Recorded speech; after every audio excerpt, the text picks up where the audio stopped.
Vamos ver agora o processo legislativo da emenda constitucional.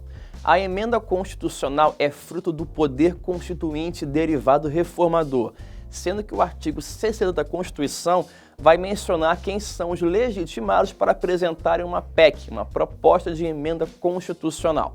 Vamos então ver. Primeiro, 1/3, no mínimo, dos membros da Câmara dos Deputados ou do Senado Federal. O segundo legitimado é o presidente da República. E o terceiro legitimado é mais da metade das assembleias legislativas do país, de cada estado, manifestando-se cada uma delas pela maioria relativa de seus membros. A PEC será discutida e votada em cada casa do Congresso Nacional em 2 turnos, considerando-se aprovada se obtiver em ambos os turnos 3/5 dos votos dos respectivos membros. Lembrando que o processo legislativo de uma lei comum é a votação única em cada casa e o quórum é pela maioria relativa. Já na lei complementar, também é votação única, mas o quórum é maioria absoluta. Com o fim da tramitação, a PEC será promulgada pelas mesas da Câmara dos Deputados e também do Senado Federal, com o seu número de ordem, isto é, o número da emenda constitucional. Além disso, no caso de emendas à Constituição, o presidente não veta e nem sanciona. Uma temática muito importante envolve as limitações que impedem a tramitação da PEC ou então as matérias que não podem nem ser debatidas por meio de PEC. Uma primeira limitação é chamada de limitação circunstancial. Em algumas circunstâncias, o constituinte originário vedou a alteração do texto original por conta da gravidade de uma anormalidade institucional. Nesses termos, a Constituição não poderá ser emendada na vigência de 1. Intervenção federal, 2. Estado de defesa, 3. Estado de sítio. Há também as limitações materiais, ou seja, definiu-se um núcleo intangível, comumente chamado de cláusulas pétreas. Com isso, não será objeto de deliberação PECs que pretendam abolir 1. A forma federativa de Estado, 2. O voto direto, secreto, universal e periódico, 3. A separação dos poderes, 4. Os direitos e garantias individuais. Temos também as limitações implícitas envolvendo a chamada teoria da dupla revisão. Essa teoria diz que em um primeiro momento você revoga uma cláusula pétrea para em seguida modificar aquela norma, aquele objeto que a cláusula pétrea protegia. Essa teoria não é aceita no Brasil, já que as limitações implícitas dizem respeito à forma de criação da norma constitucional, bem como que impede a pura e simples supressão de dispositivos atinentes à intocabilidade dos temas que foram agora há pouco elencados. Outras 2 limitações implícitas apontadas na doutrina envolvem a impossibilidade de se alterar o titular do poder constituinte originário e também o titular do poder constituinte derivado reformador. E fechando esse tema, o artigo 5º, parágrafo 3º da Constituição menciona que os tratados e convenções internacionais sobre direitos humanos que forem aprovados em cada casa do Congresso em 2 turnos por 3/5 dos votos dos membros serão equivalentes às emendas constitucionais. Vamos ver agora então o processo legislativo da lei complementar. Esse processo ele é similar ao da lei ordinária, porém a diferença mais marcante envolve o quórum de aprovação. Para o quórum de maioria absoluta, que é a lei complementar, a maioria será dos componentes do total de membros integrantes da casa, sempre um número fixo, enquanto que a maioria simples é a maioria dos presentes à reunião ou sessão que naquele dia de votação compareceram. Outra diferença é que a Constituição aponta expressamente quais matérias serão reguladas por meio de lei complementar. E relembrando, não existe hierarquia entre lei complementar e lei ordinária, assim como não existe hierarquia entre todas as normas que podem ser feitas. Vamos ver agora então como é que a lei delegada é feita. A lei delegada é uma exceção ao princípio da indelegabilidade de atribuições, pois a sua elaboração é antecedida de delegação de atribuição do Poder Legislativo ao Executivo, através da chamada delegação externa corporis. A lei delegada será elaborada pelo Presidente da República após prévia solicitação ao Congresso Nacional, delimitando o assunto sobre o qual pretende legislar. Trata-se, então, da primeira fase do processo legislativo de elaboração da lei delegada, denominada iniciativa solicitadora. A solicitação será submetida à apreciação do Congresso Nacional, que, no caso de aprovação, tomará a forma de resolução, conforme o artigo 68, parágrafo 2º da Constituição. E essa resolução vai especificar o conteúdo da delegação e os termos de seu exercício. Contudo, há algumas vedações para a edição de lei delegada. A primeira delas, atos da competência exclusiva do Congresso Nacional. A segunda, competência privativa da Câmara ou do Senado. E a terceira vedação, matérias reservadas à lei complementar. E, por fim, legislação sobre organização do Judiciário e do Ministério Público, carreira e garantias de seus membros. Também temos vedação à nacionalidade, à cidadania, direitos individuais, políticos eleitorais e planos plurianuais, diretrizes orçamentárias e também orçamentos. Havendo exorbitância no limite da delegação legislativa, isto é, caso o presidente elabore uma lei delegada além do que foi fixado na resolução do Congresso, caberá ao próprio Congresso sustar esse ato normativo por meio de um decreto legislativo. Comumente percebe-se que a lei delegada quase não é mais usada porque ela é uma tramitação muito burocrática e que retira muito poder do presidente. Vamos ver agora então a medida provisória. Como eu falei agora há pouco, a lei delegada é muito pouco usada pelo presidente, porque ele pode adotar a medida provisória, que é adotada por um ato monocrático, unipessoal e sem a participação do legislativo, ou seja, sem chamá-lo a discutir previamente. Mas ele é chamado a discutir a medida provisória somente em momento posterior, quando já adotada pelo executivo com força de lei e produzindo todos os seus efeitos jurídicos. Assim, nos termos do artigo 62 da Constituição, em caso de relevância e urgência, o presidente poderá adotar medida provisória com força de lei, devendo submetê-la de imediato ao Congresso Nacional. Logo, a MP individualiza-se por nascer apenas pela manifestação exclusiva do chefe do Executivo, que vai publicá-la na imprensa oficial. Editada a MP, ela vigorará pelo prazo de 60 dias, prorrogável uma vez por igual período, ou seja, novos 60 dias contados de sua publicação no Diário Oficial. É importante frisar que esse prazo será suspenso durante o recesso parlamentar.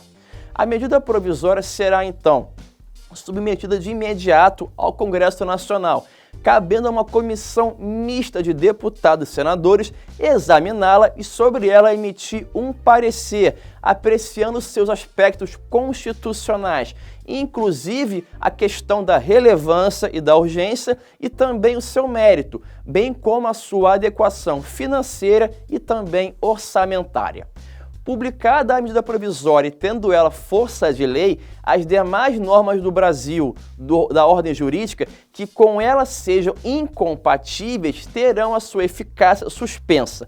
Rejeitada a MP, a lei que teve a sua eficácia suspensa volta a produzir efeitos. Lembrando, ela não foi revogada, mas sim suspensa pela MP. Agora, aprovada e convertida em lei, essa nova lei que se converteu de uma MP, aí sim revogará a lei anterior, se com ela incompatível ou se tratar inteiramente de matéria de que tratava aquela lei anterior. Por fim, é importante mencionar que há algumas matérias que não podem ser tratadas pela via da medida provisória, ou seja, nacionalidade, cidadania, direitos políticos, partidos políticos e direito eleitoral. Outro tema, direito penal, processual penal e processo civil. Uma terceira situação vedada é a organização do Poder Judiciário, do Ministério Público, a carreira e também a garantia de seus membros. Outra vedação, planos plurianuais, diretrizes orçamentárias, orçamentos e créditos adicionais e suplementares como regra geral. Outra vedação é MP que vise detenção ou sequestro de bens de poupança popular ou de qualquer outro ativo financeiro. Outra matéria vedada à edição de MP é aquela matéria reservada à lei complementar e que também já foi disciplinada em projeto de lei aprovada pelo Congresso e pendente de sanção ou de veto presidencial. Uma outra espécie normativa é o decreto legislativo. Ele é um instrumento normativo por meio do qual serão materializadas as competências exclusivas do Congresso Nacional. As regras sobre o seu procedimento elas vêm contempladas nos regimentos internos das casas ou do próprio Congresso Nacional. Outra espécie normativa são as resoluções.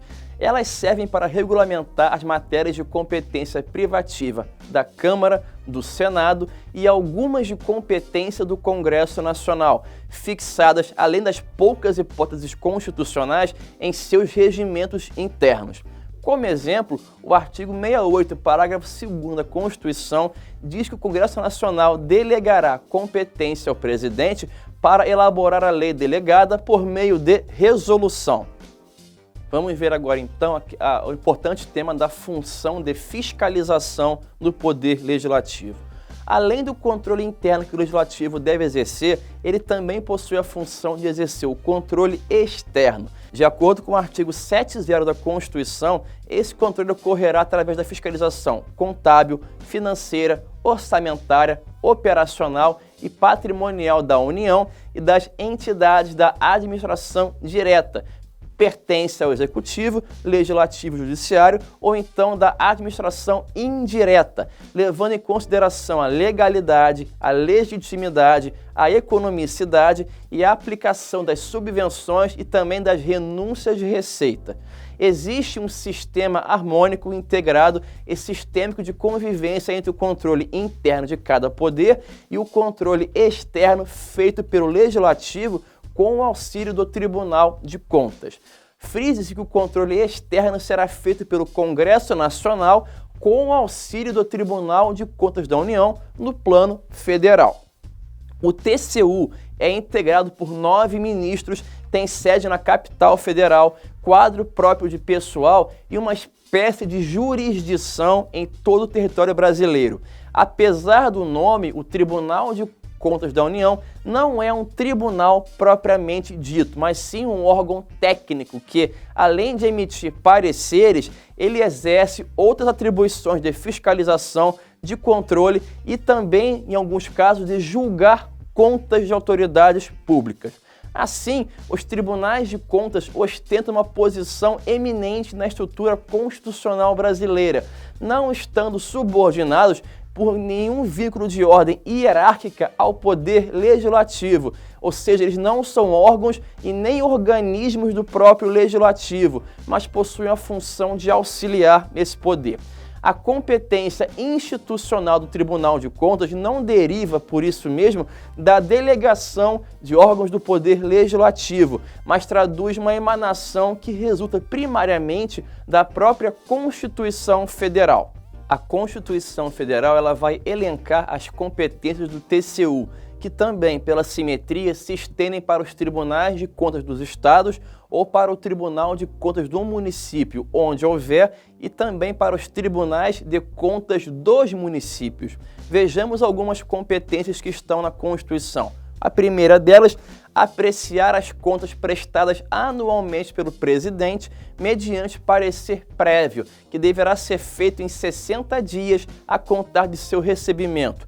Outra competência é a de julgar as contas dos administradores e demais responsáveis por dinheiros, bens e valores públicos da administração direta e indireta, incluindo fundações e sociedades instituídas e mantidas pelo Poder Público Federal e as contas daqueles que derem causa, perda, extravio ou outra irregularidade que resulte prejuízo ao erário. Uma terceira competência é a de apreciar para fins de registro a legalidade dos atos de admissão de pessoal a qualquer título na administração direta e indireta, incluídas as fundações instituídas e mantidas pelo poder público, excetuando-se as nomeações para cargo de provimento em comissão, bem como a das concessões de aposentadorias, reformas e pensões, ressalvadas as melhorias posteriores que não alterem o fundamento legal do ato concessório.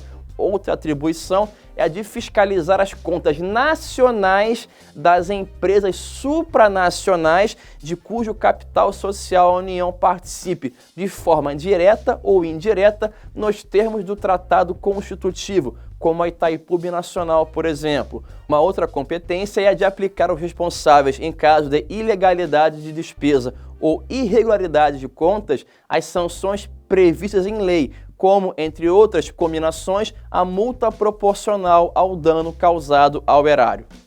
Para você ser um membro do TCU ou ministro do TCU, você deve ser brasileiro nato ou naturalizado, ter mais de 35 e menos de 65 anos de idade, idoneidade moral e reputação ilibada, notórios conhecimentos jurídicos, contábeis, econômicos e financeiros ou de administração pública e também mais de 10 anos de exercício de função ou de uma atividade profissional que exige os conhecimentos que foram agora há pouco mencionados.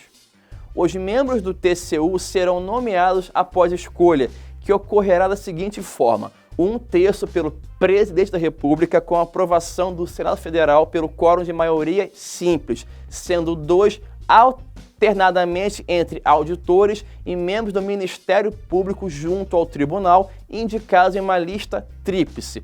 Os 2/3 restantes serão indicados pelo Congresso Nacional.